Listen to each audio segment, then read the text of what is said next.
IT job కోసం చూస్తున్నారా? ఐటీలో కెరియర్ బిల్డ్ చేసుకోవాలనుకుంటున్నారా? అయితే సమాధానం కోడింగ్ ట్యూటర్.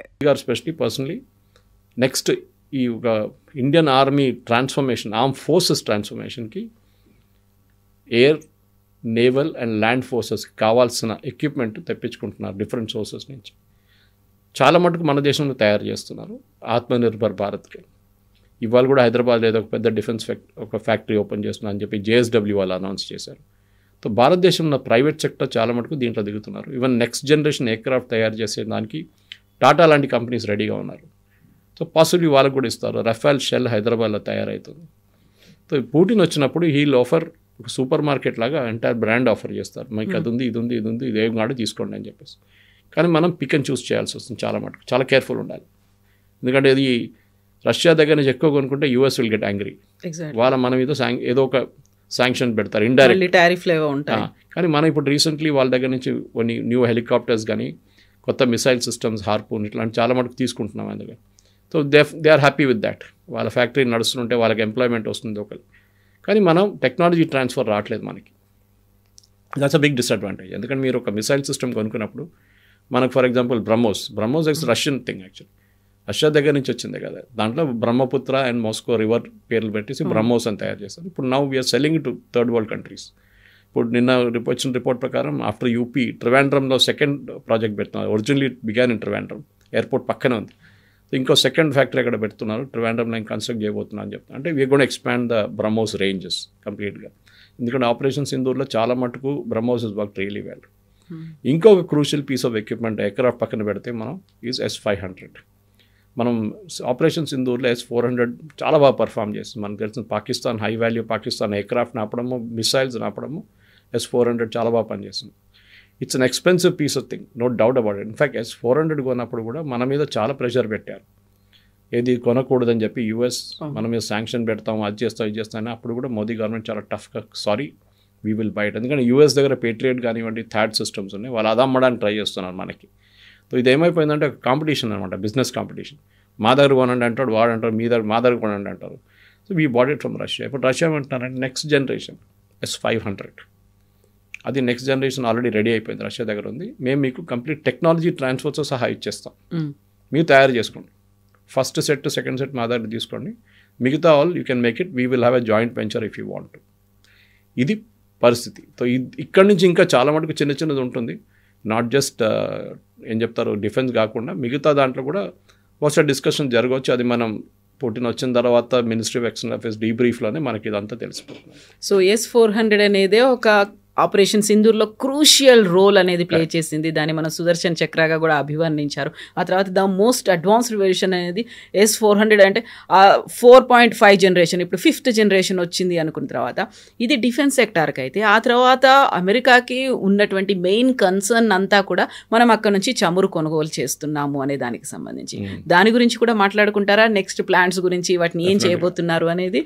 ఆర్టిక్ సర్కిల్లో చాలా మటుకు గ్యాస్ అండ్ మన దగ్గర ఆయిల్ రిసోర్సెస్ ఉన్నాయి రష్యాకి. రష్యా హ్యూజ్ కంట్రీ, చాలా బాగా. ఎస్పెషలీ ఆర్టిక్ సర్కిల్లో చాలా మటుకు వాళ్ళు ప్రాస్పెక్ట్ చేయలేదు, ఇంకా డిగ్గింగ్ ఎక్కువ చేయలేదు అక్కడ. సో వాళ్ళు ఏమంటున్నారంటే కొన్ని జాయింట్ వెంచర్స్ పెట్టుకోవచ్చు, మన ONGCతో సహా జాయింట్ వెంచర్ పెట్టుకోవచ్చు. లేకుంటే any private sector Indian company Russian కంపెనీతో టైఅప్ చేసి, రాస్నెఫ్ట్ లాంటి కంపెనీ టైఅప్ చేసి మీరు అక్కడి నుంచి ఆయిల్ తవ్వి you can drill and take the oil away. అక్కడి నుంచి ఇక్కడ ట్రాన్స్పోర్ట్ చేయడం కొంచెం కష్టం, ఎందుకంటే చాలా దూరం ఉంది. మొత్తం ఆర్టిక్ సర్కిల్ తిరిగి రావాలంటే it is very difficult. You have to come through the Suez Canal or some other resource we have to find out అక్కడి నుంచి రావడానికి. కానీ ఓకే, స్టిల్ మేనేజబుల్, అది చేయొచ్చు. కానీ దానికి ఉన్న డబ్బులు, దానికి కావాల్సిన డబ్బులు is going to be big question. Because దాంట్లో పెట్టుబడి అనేది ముందు పెడితేనే 5 సంవత్సరాల తర్వాత ఆయిల్ బయటకు వస్తుంది. సో ఆ ఇనీషియల్ ఫేజెస్లో మనం ఇన్వెస్ట్మెంట్ చేస్తూ, ఎందుకంటే మనం చాలా మటుకు ఆఫ్రికన్ నేషన్స్ కూడా మనం టైఅప్ చేసాం. వెనిజువేలాతో వీ హ్యావ్ ఎ టైఅప్.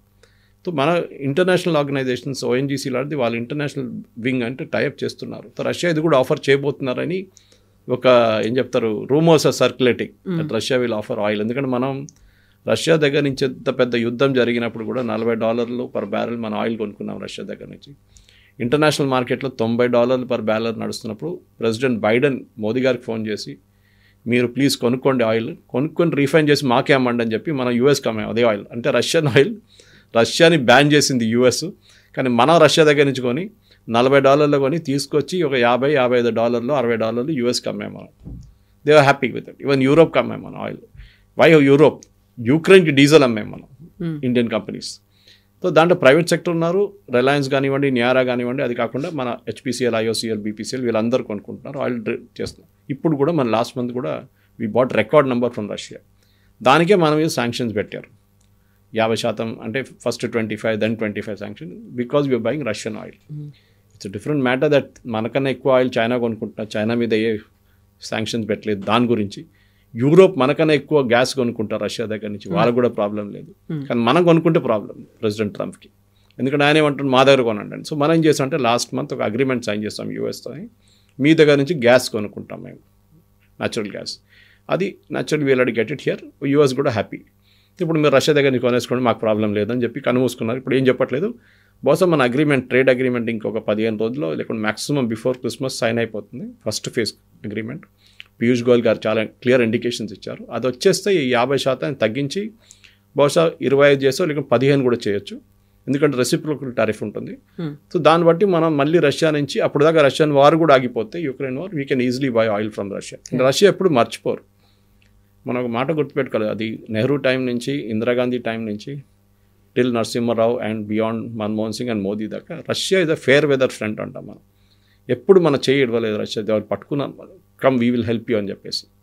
అది 71 వార్లో కూడా చూడండి, 71 వార్లో యుఎస్ 7th ఫ్లీట్ పంపించారు వాళ్ళు కంప్లీట్ ఎయిర్క్రాఫ్ట్ కెరియర్తో సహా బంగ్లాదేశ్ వైపు. కానీ దానికన్నా ముందు రష్యన్ సబ్మెరీన్స్ వచ్చి చిట్టగాంగ్ పోర్ట్ దగ్గర కూర్చున్నారు, Dhaka. So US navy enter చేయలేకపోయారు బంగ్లాదేశ్ వైపు. That was a big victory for India. Russia చాలా హెల్ప్ చేశారు అప్పుడు. అదే రష్యా మనకు ఎయిర్క్రాఫ్ట్ సప్లై చేయడం కూడా చాలా మటుకు హెల్ప్ చేశారు. మిక్స్ సిరీస్ కంప్లీట్ ఇక్కడే తయారు చేస్తున్నాం ఇప్పుడు మనం. డెఫినెట్గా మిసైల్ సిస్టమ్స్లో S-400 మనకు వచ్చింది, అది కూడా పెద్ద హెల్ప్ ఉంది. అది కాకుండా చాలా మటుకు చిన్న చిన్న ఎక్విప్మెంట్స్ కూడా మనం కొనుక్కున్నాం వాళ్ళ దగ్గర నుంచి. హెలికాప్టర్స్ కొనుక్కున్నాం కొంచెం, మిగతా హెలికాప్టర్స్ అంతా మనం యూఎస్ నుంచి కొనుక్కుంటున్నాం చాలా మటుకు. ఇప్పుడు మన అపాషే కూడా మనకు 6 అపాషేకి మనం డబ్బులు కట్టేస్తాం, మనకు 3 ఇచ్చారు ఇప్పుడు యూఎస్ ఇప్పుడు దాకా. మనం 3 పంపించి జర్మనీ దాకా వచ్చి రిటర్న్ తీసుకెళ్ళిపోయారు. టర్కీ ఏదో ఎయిర్ స్పేస్ అలౌ చేయలేదని చెప్పి నాకు అర్థం కావట్లేదు. టర్కీ నుంచి ఎందుకు రావాలి వాళ్ళు, మిగతా రూట్ లేవా తీసుకురావడానికి ఎయిర్క్రాఫ్ట్. ఎనీవే అది ఇంకా డిస్కషన్స్ నడుస్తుంది. సో యూఎస్ని మనం ఎప్పుడు ట్రస్ట్ చేయలేము, ఎందుకంటే ఇప్పుడు చూడండి అపాషే డబ్బులు ఇచ్చి మనం కూర్చుంటున్నాం దానికోసం రెడీగా, మాకు ఎయిర్క్రాఫ్ట్ కావాలి, హెలికాప్టర్ కావాలని చెప్పేసి. ఈ రష్యాకి అట్లా కాదు. రష్యా మనం 2 ఎయిర్క్రాఫ్ట్ క్యారియర్ వాళ్ళ దగ్గర నుంచే కొన్నాం. ఒకటి కొన్నాం first, INS Vikrant originally was Russian Gorshkov అని తప్పి తర్వాత ఐఎన్ఎస్ విరాట్గా తయారైంది అది.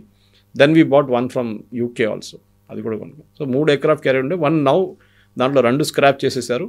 ఇప్పుడు మన కొత్త ఐఎన్ఎస్ విక్రాంత్ కొచ్చిన్ షిప్ యార్డ్లో తయారు చేసాం, దాన్ని మనం ఇప్పుడు ఇక్కడ తీసుకొచ్చాం. మూడోది మోస్ట్ ఇంపార్టెంట్ థింగ్స్ ఇంజిన్స్. మనకి problem with Tejas and Kaveri engines ఏంటంటే it is not generating enough thrust.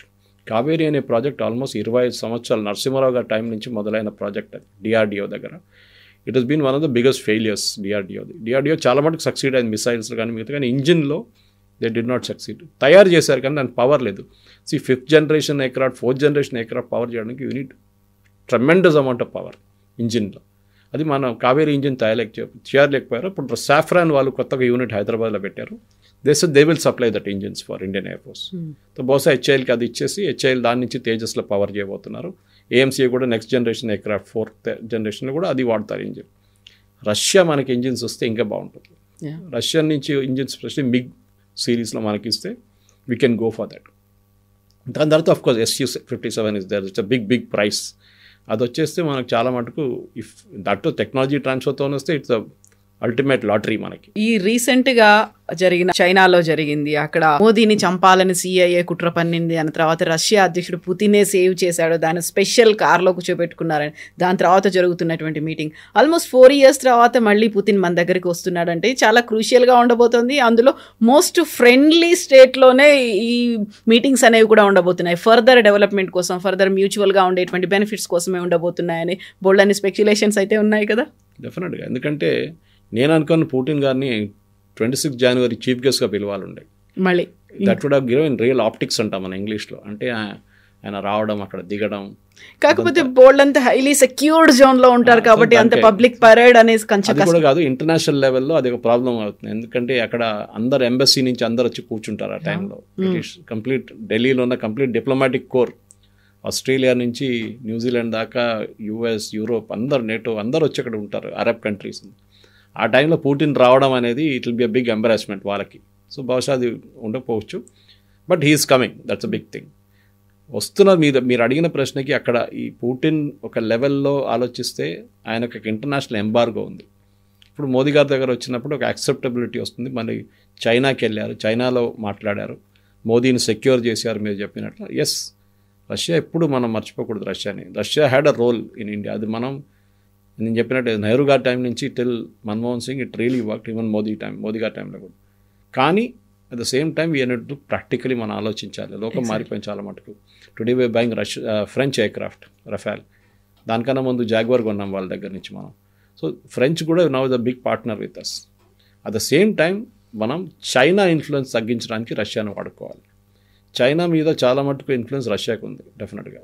ఆ ఇన్ఫ్లుయెన్స్ని మనం రష్యాతో టైఅప్ పెట్టుకుంటే చైనా మన మీద ఉన్న అగ్రెషన్ తగ్గిస్తారా లేదా అనేది పెద్ద ప్రశ్న. ఎందుకంటే ఎస్పెషలీ బార్డర్ ఏరియాస్లో ఉన్న థ్రెట్స్, అరుణాచల్ ప్రదేశ్ కానీ లద్దాఖ్ కానీ, అది డెఫినెట్గా దాన్ని తగ్గించడానికి, ఇంటెన్సిటీ తగ్గించడానికి రష్యాతో ఒక డిఫెన్స్ ఒప్పందం పెట్టుకుంటే బహుశా చైనా కొంచెం దిగొస్తారు అక్కడి నుంచి. అండ్ సో డిఫెన్స్ కోఆపరేషన్, మీరు చెప్పినట్లు రీఫ్యూయలింగ్ ఆఫ్ ఎయిర్క్రాఫ్ట్, అదొకటి డిజాస్టర్ మేనేజ్మెంట్ జరిగేటప్పుడు, భూకంపం కానీ ఫ్లడ్, కొత్త ట్రీటీ అనేది వాళ్ళు రెన్యూ చేశారు. ఈవెన్ యూఎస్తో కూడా మనకు ఆ ట్రీటీ ఉంది యాక్చువల్లీ. సో సౌదీ అరేబియాతో ఒక ట్రీటీ ఉంది మనకి. అట్లాంటి ట్రీటీస్ చాలా ఉన్నాయి. కానీ ద మోస్ట్ క్రూషియల్ ఏంటంటే రష్యాకి పోస్ట్ యుక్రెయిన్ వార్లో ఎట్లా బయటపడతారని ఇప్పుడు కూడా క్లారిటీ లేదు. ఎందుకంటే వాళ్ళు అనుకున్నారు ఒక వారంలో అయిపోతుంది అనుకని మొదలైన వార్ ఇంకప్పుడు కూడా 3 సంవత్సరాల తర్వాత ఇంకా నడుస్తుంది. సో పోస్ట్ వార్ ఎఫర్ట్ రష్యాలో చాలా మటుకు ఇన్వెస్ట్మెంట్ కావాల్సి వస్తుంది. ఇండియన్ కంపెనీస్ ఇన్వెస్ట్ చేస్తారో లేకుంటే జాయింట్ వెంచర్స్ చేస్తారో అని చూడాల్సింది మనం. యూరోపియన్ కంట్రీస్ రష్యా వైపు ఇప్పుడు వెళ్ళరు. నెక్స్ట్ 10 సంవత్సరాలు మర్చిపోండి. మ్యాక్సిమం పోలాండ్ లాంటి కంట్రీస్ పోతారు, కానీ మిగతా ఎవ్వరు అక్కడ పక్కన వెళ్ళరు రష్యా పక్కన. సో రష్యాకి బిజినెస్ కావాలంటే భారతదేశంతోనే మాట్లాడాల్సి వస్తుంది. రష్యన్ ఆయిల్ ఇప్పుడు కూడా కొనుక్కుంటారా లేదా అది కూడా పెద్ద క్వశ్చన్. ఆఫ్టర్ పోస్ట్ వార్లో కొనుక్కుంటారా లేదా అని క్వశ్చన్ ఉంటుంది. So India can serve as a via media in between. Europe ఇక్కడ, ఇండియా ఇక్కడ, రష్యా అక్కడ. సో నడ్మిట్లో we'll do the dealing and plus US also ఒక పైప్. సో మన ఒక మేజర్ రోల్ ప్లే చేయవచ్చు దాంట్లో. ఎందుకంటే ఇంటర్నేషనల్ దాంట్లో చాలా మటుకు there are no permanent friends and no permanent enemies అంటాం. ఇవాళ రష్యా యూఎస్ కొట్టుకుంటున్నారు, కానీ ఇప్పుడు చూడండి Trump and Putin are very close friends, చాలా క్లోజ్ ఫ్రెండ్స్ వాళ్ళు. ట్రంపే ప్రపోజ్ చేసిన దానికి మొన్న అమెరికన్ విట్కాఫ్ వెళ్ళినప్పుడు నిన్న ఆయన గంట సేపు వెయిట్ చేయించారంట పుటిన్. నేను బిజీగా ఉన్నాను వెయిట్ చేయండి అని చెప్పి విట్కాఫ్ని, హూస్ ప్రెసిడెంట్ ట్రంప్స్ మ్యాన్. అంటే ఒక మెసేజ్ పోయిందనమాట, మీరు అంత ప్లీజ్ వెయిట్ చేయండి, I'm a very important person, మేము అంత ఈజీగా మిమ్మల్ని కలవరు, టైం తీసుకొని కలుస్తాం మిమ్మల్ని, so I have to show my weight in the possible. అదే నడుస్తుంది. So in all I think ఓవరాల్గా మనం వెయిట్ చేద్దాం. నాకైతే అనిపిస్తుంది ఇది for Putin this is very important. Modi కన్నా ఎక్కువ పుటిన్కి చాలా ఇంపార్టెంట్. ఎందుకంటే ఒక ఇంటర్నేషనల్ ఎంబార్గో పెట్టిన తర్వాత, ఆయన ట్రావెల్ బ్యాన్స్ పెట్టిన తర్వాత, బహుశా first time that he's coming out of a country. China అంటే అందరూ అర్థం చేసుకుంటారు, ఓకే రష్యా చైనా, కానీ ఒక డెమోక్రటిక్లీ ఎలక్టెడ్ గవర్నమెంట్ దగ్గర రావడం, it's gonna be a big sign for Russia. And definitely